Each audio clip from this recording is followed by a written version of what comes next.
pagi anak-anak. Waalaikumsalam warahmatullahi wabarakatuh. Selamat pagi, Bu. Oke, bagaimana kabarnya hari ini kalian? Alhamdulillah, Bu, baik. Semangat nggak hari ini? Semangat, Bu. Oke, udah pada sarapan? Belum. Kok belum sih? Gak dibuatin. Ibu aja udah sarapan loh, masa kalian belum?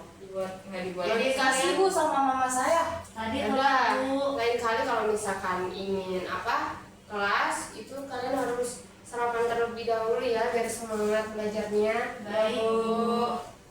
Oke, semoga semuanya dalam keadaan sehat walafiat. Amin. Sebelum belajar dimulai, mari kita berdoa terlebih dahulu ya untuk ketua kelasnya di sini siapa? Saya, Bu. Ada dipimpin terlebih dahulu ya. Untuk kelasnya silakan dipimpin. Sebelum memulai pelajaran, marilah kita berdoa menurut agama dan kepercayaan masing-masing. Berdoa dimulai.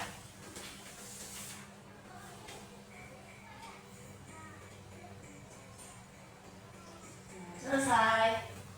Berdoa selesai. Oke, untuk kehadiran sekretaris di sini siapa ya? Bu. Oke, Ibu di sini nggak menyebutin satu persatu ya, jadi sekretaris nanti kalau dia absennya nanti kirim ke Ibu ya. Iya Bu. Oke. Di sini setiap Ibu memulai pembelajaran, kalian itu model tempat duduknya itu setengah lingkaran ya. Ya, Jadi kalian agak maju sedikit. Gimana, Bu? Yang berdua ini ya gitu. Oh iya, Bu. Oke, terima kasih ya. Sebelum pembelajaran dimulai, kita ada mengadakan ice breaking. Apa Bu speaking? Ice breakingnya kita bertepuk tangan gampang. Oke, Bu. Oke, yuk kita bertepuk tangan dulu. Ibu santai dulu ya. Buka tutup, bertepuk tangan. Tepuk tangannya 2 kali ya. Ya, Buka tutup, tepuk tangan lagi. Digulung-gulung, lalu tersenyum, hihi. Digulung-gulung, lalu tertawa, haha gitu ya. Iya, Bu. Oke, jadi yang pertama itu senyum, nah yang kedua itu tertawa gitu. Ya, Bu. Oke. Ya, 1, 2, 3. Buka tutup, bertepuk tangan. Buka tutup, bertepuk tangan. Digulung-gulung, lalu tersenyum, hihi. Digulung-gulung, lalu tertawa, haha. Sekali lagi dong, kayaknya nggak semangat banget sih kalian. Masih pagi, Bu, jadi lemes gitu. Ya makanya sarapan dulu kalau mau belajar. Ya, sekarang ya, Bu. Maaf ya. Iya, maaf ya, di sini Bu lagi flu jadi mengganggu kenyamanan kalian. Iya, Bu, nggak apa-apa, Bu. Oke, ayo dimulai lagi ulang. Buka tutup, bertepuk tangan. Buka tutup, tepuk tangan lagi.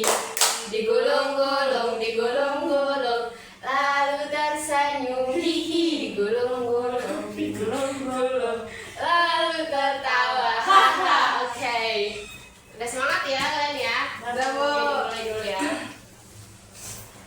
Di sini ada yang ingat pertemuan kemarin itu apa? Enggak, Bu, lupa. Lupa. Nah, ya udah untuk selanjutnya yang sekarang itu materinya ada di bab 2 ya. Ya, Bu. Di bab 2 sub pertama, yaitu yang pertama ada permasalahan sosial akibat pengelompokan sosial. Nah, yang pertama di sini tuh kalian harus tahu tujuan pembelajaran ini itu untuk apa aja. Jadi Ibu akan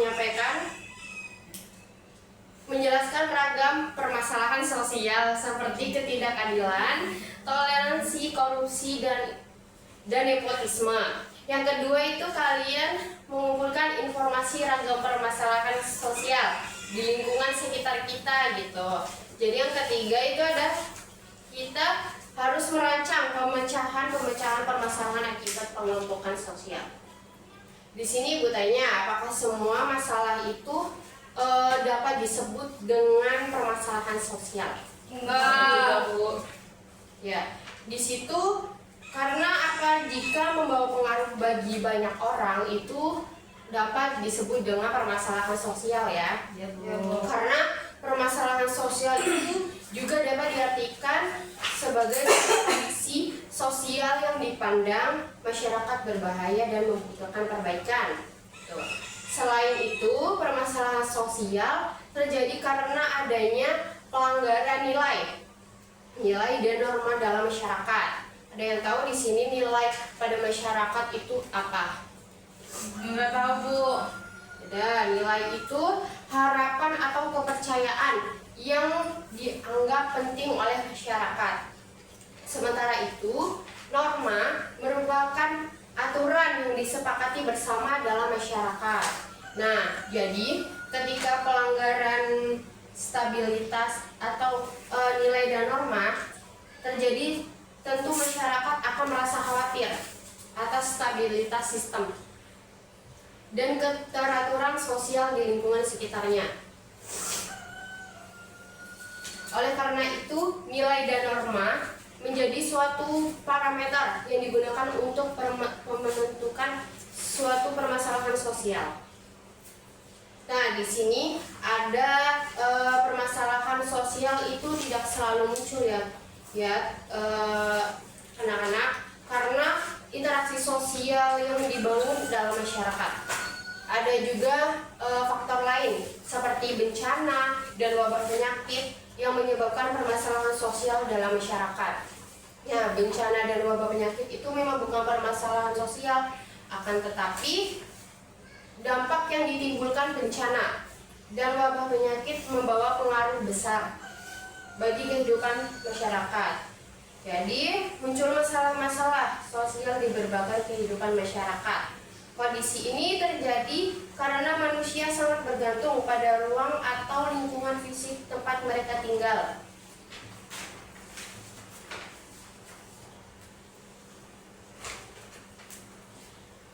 Suatu masalah juga dapat menjadi permasalahan sosial karena mendapat perhatian banyak orang. Misalnya, viral di media sosial. Contohnya seperti apa sih viral-viral yang ada di media sosial yang dapat menjadi perhatian banyak orang gitu? Ya, apa selingkuh? Selain selingkuh apa? Viral-viral gitu loh. Bunuh diri. Ya, itu kan menyebabkan perhatian banyak orang gitu ya, adanya permasalahan sosial pada masyarakat gitu. Makanya kalian yang seperti itu jangan dicontohkan agar kita terhindar dari permasalahan-permasalahan. Oke, selanjutnya Ibu pengen tahu, coba sebutkan ya masing-masing. Coba berikan contoh permasalahan sosial yang disebabkan oleh tiap-tiap faktor tersebut. Saya, Bu. Ya, siapa? Sofia Zahra. Saya mau menjawab, Bu. Yang pertama itu ada faktor ekonomi. Nah, contohnya itu ada kemiskinan, ada gizi buruk, dan juga pengangguran, Bu. Ya, betul. Saya, Bu. Faktor Sofian biasa. Ya, Faktor psikologis itu kayak depresi, stres, kejadian yang habis itu bunuh diri. oke, selanjutnya Saya, Bu. Iya. Yang ketiga itu ada faktor biologis. Contohnya itu kayak wabah COVID-19 dan penyakit menular lainnya. oke, benar. Terima kasih ya, anak-anak. Sama-sama, Bu. Oke, jadi permasalahan sosial itu dapat bersifat manifest dan laten. Permasalahan sosial bersifat manifest itu biasanya dapat dengan mudah disadari karena nyata melanggar nilai dan norma dalam masyarakat. Misalnya, permasalahan sosial itu terkait kriminalitas yang tadi, penyimpangan sosial, dan kenakalan remaja. Selain itu, terdapat pula permasalahan sosial yang sosial laten. Misalnya pemanasan global yang terjadi karena penggunaan energi yang tidak tepat guna. Permasalahan sosial ini sering dianggap sebagai masalah lingkungan. Padahal dampak yang ditimbulkan itu dapat mempengaruhi kehidupan sosial masyarakat. Oke, yang kedua itu ada munculnya permasalahan sosial akibat pengelompokan sosial. Oke, kalian ini dong di materinya dilihat ya, jangan main HP terus. Ya Bu, ini saya dari materi Ya, soalnya nanti kita itu ada ini kelompok, jadi kalian itu lagi bisa mati ya. Ya Bu. Oke.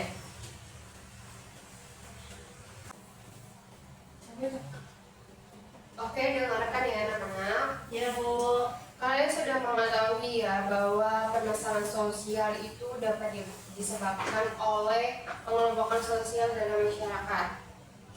Pengelompokan tersebut itu terjadi karena adanya kecenderungan eksklusivisme, partikularisme, dan eksklusi sosial dalam masyarakat.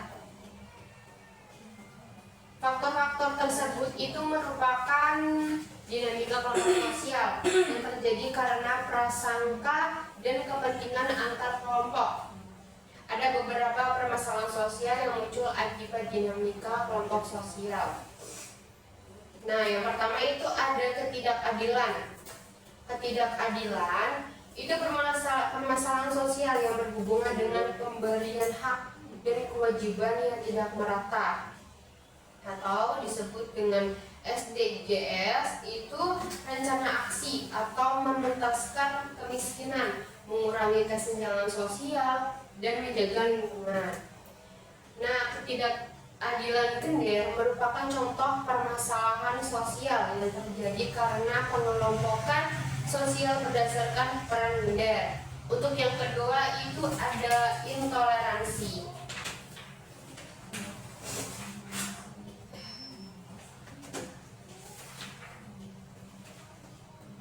Intoleransi itu menjadi tantangan tersendiri bagi negara-negara multikultural.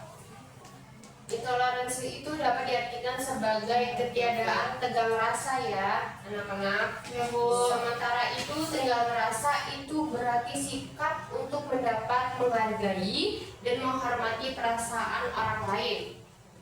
Jadi intoleransi itu dapat diartikan sebagai sikap menolak pembangunan misalnya sikap menolak pembangunan rumah ibadah kelompok agama tertentu di wilayah tempat tinggalnya. Selain itu, toleransi berkaitan dengan eksklusivisme, misalnya memisahkan diri atau tidak mau membaur dengan kelompok berbeda. Kalian itu dapat menemukan contoh lain sikap-sikap intoleransi dengan menyimak infografis sebagai berikut.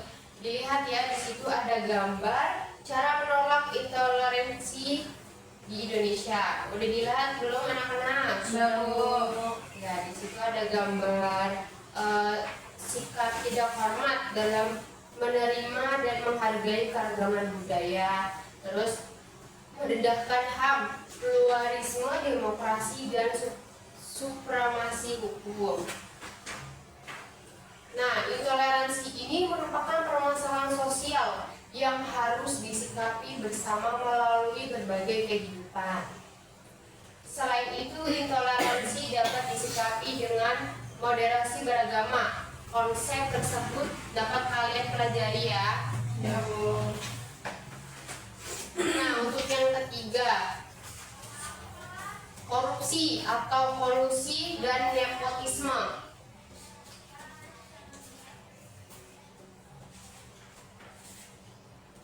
Korupsi pada prinsipnya itu tindak penyelewengan atau penyalahgunaan yang dapat merugikan.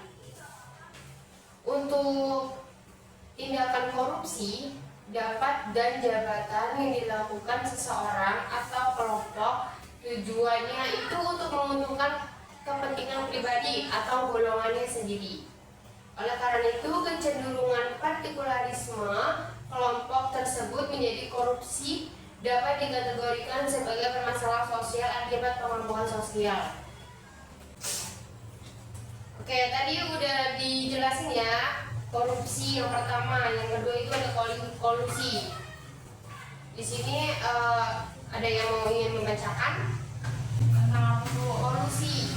Saya Bu. Oke, Faria, ayo silakan dibaca.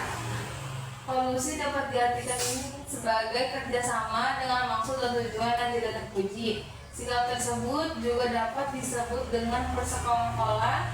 Misalnya suatu perusahaan memberikan hadiah pada oknum pejabat pemerintah dan bersekongkol untuk mempermudah izin pembangunan suatu proyek usaha. Adapun nepotisme dapat juga diartikan sebagai perilaku yang mengutamakan keluarga, anak saudara, serta teman dekatnya sendiri. Sikap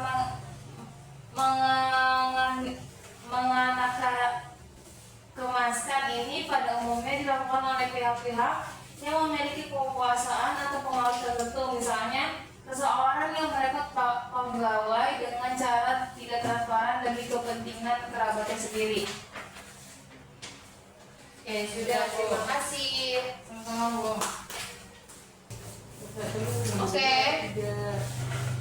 Selanjutnya Ibu ada pertanyaan untuk kalian yang menjawab. Ibu kasih poin ya. Ya Bu. Untuk yang pertama, cepat-cepatan yang nomor 1 yang ingin menjawab, kalian ajukan tangan ya. Ya Bu.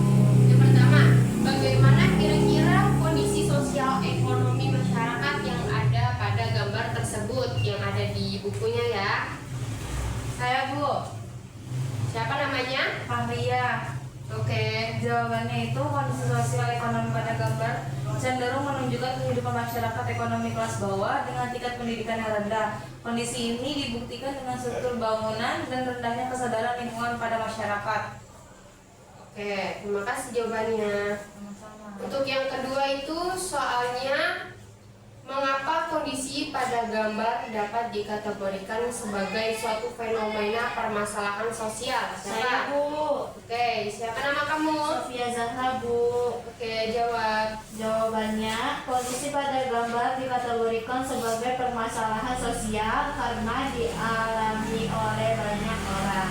Nah, jika air meluap, banjir akan menggenangi permukiman masyarakat setempat. Selain itu, apabila kebiasaan masyarakat tidak diubah dan tidak diberikan fasilitas memadai, permasalahan sosial ini akan terus terjadi dan merugikan banyak pihak, Bu. Oke, benar.